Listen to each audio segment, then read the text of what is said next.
আমাদের এই প্রিয় মাতৃভূমি 1971 সালে লাখো শহীদের রক্তের বিনিময়ে অর্জিত হয়েছিল।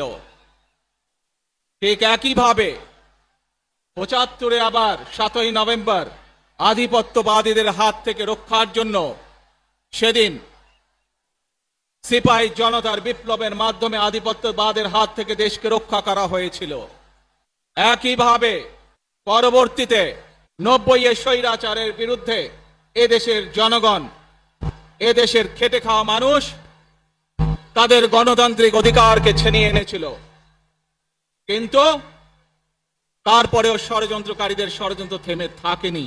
আমরা তারপর দেখেছি 2024 সালে, 71 সালে এই দেশের মানুষ যেমন স্বাধীনতা অর্জন করেছিল, 2024 সালে এদেশের ছাত্র জনতা সহ সর্বস্তরের মানুষ, কৃষক, শ্রমিক, গৃহবধূ, নারী, পুরুষ, মাদ্রাসার ছাত্র সহ দল মত নির্বিশেষে, শ্রেণী পেশা নির্বিশেষে সকল মানুষ সেদিন 2024 সালের 5ই আগস্ট এই দেশের স্বাধীনতা এবং সার্বভৌমত্বকে রক্ষা করেছিল। প্রিয় ভাই বোনেরা, আজ বাংলাদেশের মানুষ কথা বলার অধিকার ফিরে পেতে চায়। তারা তাদের গণতান্ত্রিক অধিকার ফিরে পেতে চায়। বাংলাদেশের মানুষ চায় তারা তাদের যোগ্যতা অনুযায়ী ন্যায্য অধিকার পাবে। প্রিয় ভাই বোনেরা, আজ আমাদের সময় এসেছে সকলে মিলে দেশ গড়ার। এই দেশে যেমন পাহাড়ের মানুষ আছে, এই দেশে একইভাবে সমতলের মানুষ আছে। এই দেশে মুসলমান, বৌদ্ধ, খ্রিস্টান, হিন্দু সহ বিভিন্ন ধর্মের মানুষ বসবাস করে। আমরা চাই সকলে মিলে এমন একটি বাংলাদেশ গড়ে তুলব আমরা, যেই বাংলাদেশের স্বপ্ন একজন মা দেখেন, অর্থাৎ একটি নিরাপদ বাংলাদেশ আমরা গড়ে তুলতে চাই। যে বাংলাদেশে একজন নারী, একজন পুরুষ, একজন শিশু যেই হোক না কেন নিরাপদে ঘর থেকে বের হলে নিরাপদে ইনশাআল্লাহ ঘরে আবার ফিরে আসতে পারে। প্রিয় ভাই বোনেরা, এই দেশের জনসংখ্যার অর্ধেক নারী, 4 কোটিরও বেশি তরুণ প্রজন্মের সদস্য, 5 কোটির মতন শিশু, 40 লক্ষের মতন প্রতিবন্ধী মানুষ রয়েছেন, কয়েক কোটি কৃষক, শ্রমিক রয়েছেন। এই মানুষগুলোর একটি প্রত্যাশা আছে এই রাষ্ট্রের কাছে, এই মানুষগুলোর একটি আকাঙ্ক্ষা আছে এই দেশের কাছে। আজ আমরা সকলে যদি ঐক্যবদ্ধ হই, আজ আমরা যদি সকলে প্রতিজ্ঞাবদ্ধ হই, তাহলে আমরা এই লক্ষ কোটি মানুষের সেই প্রত্যাশাগুলো পূরণ করতে পারি ইনশাআল্লাহ। প্রিয় ভাই বোনেরা, 71 সালে আমাদের শহীদরা নিজের জীবন উৎসর্গ করেছিলেন এই রকম একটি বাংলাদেশ গঠনের জন্য। বিগত 15 বছর স্বৈরাচারের বিরুদ্ধে শত শত হাজারো গুম খুনের শিকার হয়েছে শুধু রাজনৈতিক দলের সদস্য নয়, নিরীহ মানুষের প্রতিবাদ করতে গিয়ে অত্যাচার নির্যাতনের শিকার হয়েছে, জীবন দিয়েছে। 2024 সাল মাত্র সেদিনের ঘটনা। কিভাবে আমরা দেখেছি আমাদের তরুণ প্রজন্মের সদস্যরা কিভাবে নিজের জীবন উৎসর্গ করেছে দেশের এই স্বাধীনতা এবং সার্বভৌমত্বকে রক্ষা করার জন্য। প্রিয় ভাই বোনেরা, কয়েকদিন আগে এই বাংলাদেশের 24-এর আন্দোলনের এক সাহসী প্রজন্মের এক সাহসী সদস্য ওসমান হাদিকে হত্যা করা হয়েছে। ওসমান হাদি শহীদ হয়েছে। প্রিয় ভাই বোনেরা, ওসমান হাদি চেয়েছিল এই দেশের মানুষের জন্য গণতন্ত্র প্রতিষ্ঠিত হোক, এই দেশের মানুষের গণতান্ত্রিক অধিকার প্রতিষ্ঠিত হোক, এই দেশের মানুষ তাদের গণতান্ত্রিক এবং অর্থনৈতিক অধিকার ফিরে পাক। আজ 24-এর আন্দোলনে যারা শহীদ হয়েছেন, ওসমান হাদি সহ 71-এ যারা শহীদ হয়েছেন, বিগত স্বৈরাচারের সময় বিভিন্নভাবে খুন গুমের শিকার হয়েছেন, এই মানুষগুলোর রক্তের ঋণ যদি শোধ করতে হয়, আসুন আমরা আমাদের সেই প্রত্যাশিত বাংলাদেশ গড়ে তুলব, যেখানে আমরা সকলে মিলে কাজ করব, যেখানে আমরা সকলে মিলে আমাদের প্রত্যাশিত বাংলাদেশকে গড়ে তুলব। প্রিয় ভাই বোনেরা, বিভিন্ন আধিপত্যবাদ শক্তির গুপ্তচরেরা বিভিন্নভাবে ষড়যন্ত্রে এখন লিপ্ত রয়েছে। আমাদেরকে ধৈর্যশীল হতে হবে, আমাদেরকে ধৈর্য ধারণ করতে হবে। বিশেষ করে তরুণ প্রজন্মের যে সদস্যরা আছেন, আপনারাই আগামী দিন দেশকে নেতৃত্ব দিবেন, দেশকে গড়ে তুলবেন। এই দায়িত্ব তরুণ প্রজন্মের সদস্যদেরকে আজ গ্রহণ করতে হবে, যাতে করে এই দেশকে আমরা সুন্দরভাবে গড়ে তুলতে পারি।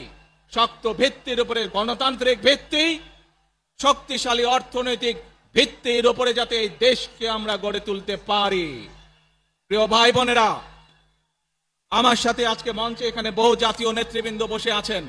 আসুন আজকে আমরা দুহাত তুলে আল্লাহর দরবারে দোয়া করে আল্লাহর রহমত আমরা চাই। যে সকল জাতীয় নেতৃবৃন্দ এই মঞ্চে আছেন, মঞ্চের বাইরে যে সকল জাতীয় আরো নেতৃবৃন্দ আছেন, আমরা সকলে মিলে এই দেশকে নেতৃত্ব দিয়ে আমাদের বাংলাদেশের জনগণের প্রত্যাশিত সেই বাংলাদেশকে আমরা গড়ে তুলতে চাই। আমাদেরকে যে কোনো মূল্যে আমাদেরকে এই দেশের শান্তি শৃঙ্খলা রক্ষা করতে হবে। যে কোনো উস্কানির মুখে আমাদেরকে ধীর শান্ত থাকতে হবে। প্রিয় ভাই বোনেরা, আমরা দেশের শান্তি চাই, আমরা দেশের শান্তি চাই, আমরা দেশের শান্তি চাই।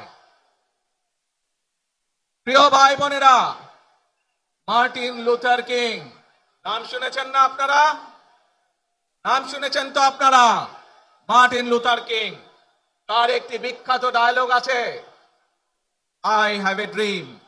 আজ এই বাংলাদেশের মাটিতে দাঁড়িয়ে আপনাদের সকলের সামনে আমি বলতে চাই, বাংলাদেশ জাতীয়তাবাদী দলের একজন সদস্য হিসাবে আপনাদের সামনে আমি বলতে চাই, I have a plan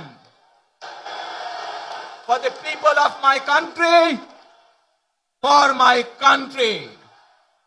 আজ এই পরিকল্পনা দেশের মানুষের স্বার্থে, দেশের উন্নয়নের জন্য, দেশের মানুষের ভাগ্যের পরিবর্তনের জন্য যদি সেই প্ল্যান, সেই কার্যক্রম, সেই পরিকল্পনাকে বাস্তবায়ন করতে হয়, প্রিয় ভাই বোনেরা, এই জনসমুদ্রে যত মানুষ উপস্থিত আছেন, এই সারা বাংলাদেশে গণতন্ত্রের শক্তি যত মানুষ উপস্থিত আছেন, প্রত্যেকটি মানুষের সহযোগিতা আমার লাগবে। প্রত্যেকটি মানুষের সহযোগিতা আমাদের লাগবে। আপনারা যদি আমাদের পাশে থাকেন, আপনারা যদি আমাদেরকে সহযোগিতা করেন, ইনশাআল্লাহ আমরা আই হ্যাভ এ প্ল্যান বাস্তবায়ন করতে সক্ষম হব। আসুন আমরা আল্লাহ রাব্বুল আলামিনের দরবারে হাত তুলে প্রার্থনা করি, আমরা যেন, হে রাব্বুল আলামিন, হে একমাত্র মালিক, হে একমাত্র পরওয়ারদিগার, হে একমাত্র রহমত দানকারী, হে একমাত্র সাহায্যকারী,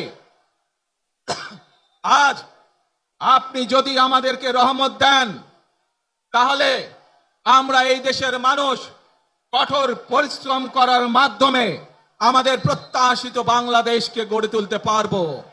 আজ যদি আল্লাহর রহমত এই দেশ এবং এই দেশের মানুষের পক্ষে থাকে, আল্লাহর সাহায্য, আল্লাহর দয়া এই দেশের মানুষের উপরে, এই দেশের উপরে থাকে, ইনশাআল্লাহ আমরা আমাদের প্রত্যাশিত বাংলাদেশ গড়ে তুলতে সক্ষম হব। প্রিয় ভাই বোনেরা, আজ আসুন আমরা সকলে মিলে প্রতিজ্ঞা করি যে ইনশাআল্লাহ আগামী দিনে দেশ পরিচালনার দায়িত্বে যারা আসবে, আমরা সকলে নবী করিম সাল্লাল্লাহু আলাইহি সাল্লামের যে ন্যায়পরায়ণতা, সেই ন্যায়পরায়ণতার আলোকে আমরা দেশ পরিচালনার সর্বোচ্চ চেষ্টা করব। প্রিয় ভাই বোনেরা, আজ আপনারা জানেন এখান থেকে আমি আমার মা দেশনেত্রী খালেদা জিয়ার কাছে যাব। একটি মানুষ, যে মানুষটি এই দেশের মাটি, এই দেশের মানুষকে নিজের জীবনের থেকেও বেশি ভালোবেসেছেন, তার সাথে কি হয়েছে আপনারা প্রত্যেকটি মানুষ সে সম্পর্কে অবগত আছেন। সন্তান হিসাবে আপনাদের কাছে আমি চাইবো, আজ আল্লাহর দরবারে আপনারা দোয়া করবেন যাতে আল্লাহ ওনাকে তৌফিক দেন, উনি যাতে সুস্থ হতে পারেন। প্রিয় ভাই বোনেরা, সন্তান হিসাবে আমার মন আমার মায়ের বিছানার পাশে পড়ে আছে সেই হাসপাতালের ঘরে, কিন্তু সেই মানুষটি যাদের জন্য জীবনকে উৎসর্গ করেছে, অর্থাৎ আপনারা এই মানুষগুলোকে, যাদের জন্য দেশনেত্রী খালেদা জিয়া জীবন উৎসর্গ করেছেন নিজের জীবন, সেই মানুষগুলোকে আমি কোনোভাবেই ফেলে যেতে পারি না। এবং সেজন্যই আজ হাসপাতালে যাবার আগে আপনাদের প্রতি সহ টেলিভিশনগুলোর মাধ্যমে যারা সমগ্র বাংলাদেশে আমাকে দেখছেন, আপনাদের সকলের কাছে কৃতজ্ঞতা প্রকাশ করার জন্য আজ আমি এখানে দাঁড়িয়েছি আপনাদের সামনে। প্রিয় ভাই বোনেরা, আসুন আমাদেরকে আজকে নিশ্চিত করতে হবে, আমরা যে ধর্মের মানুষ হই, আমরা যে শ্রেণীর মানুষ হই, আমরা যে দলেরই রাজনৈতিক দলের সদস্য হই অথবা একজন নির্দলীয় ব্যক্তি হই, আমাদেরকে নিশ্চিত করতে হবে যে কোনো মূল্যে আমরা আমাদের এই দেশের শান্তি শৃঙ্খলাকে ধরে রাখতে হবে। যে কোনো মূল্যে যে কোনো বিশৃঙ্খলাকে পরিত্যাগ করতে হবে। যে কোনো মূল্যে আমাদেরকে নিশ্চিত করতে হবে যাতে মানুষ নিরাপদ থাকতে পারে। শিশু হোক, নারী হোক, পুরুষ হোক, যে কোনো বয়স, যে কোনো শ্রেণী, যে কোনো পেশা, যে কোনো ধর্মের মানুষ যেন নিরাপদ থাকে, এই হোক আমাদের চাওয়া আজকে। প্রিয় ভাই বোনেরা, আসুন প্রিয় ভাই বোনেরা, সবাই মিলে আজ আমরা প্রতিজ্ঞাবদ্ধ হই, সবাই মিলে করব কাজ। জোরে আরো, সবাই মিলে করব কাজ, করব আমাদের বাংলাদেশ। ইনশাআল্লাহ আপনাদের সকলের কাছে দোয়া আছে, আবারও সকলকে যে কোনো মূল্যে দেশে শান্তি শৃঙ্খলা রক্ষার আহ্বান জানিয়ে, যে কোনো বিশৃঙ্খলাকে পরিহার করে ধৈর্যের সাথে মোকাবেলা করার আহ্বান জানিয়ে আমার বক্তব্য শেষ করছি। আবারও আপনাদের কাছে কৃতজ্ঞতা প্রকাশ করছি আজকে আমাকে এইভাবে বরণ করে নেওয়ার জন্য। আল্লাহ হাফেজ। বাংলাদেশ জিন্দাবাদ, বাংলাদেশ জাতীয়তাবাদী দল জিন্দাবাদ। আসসালামু আলাইকুম।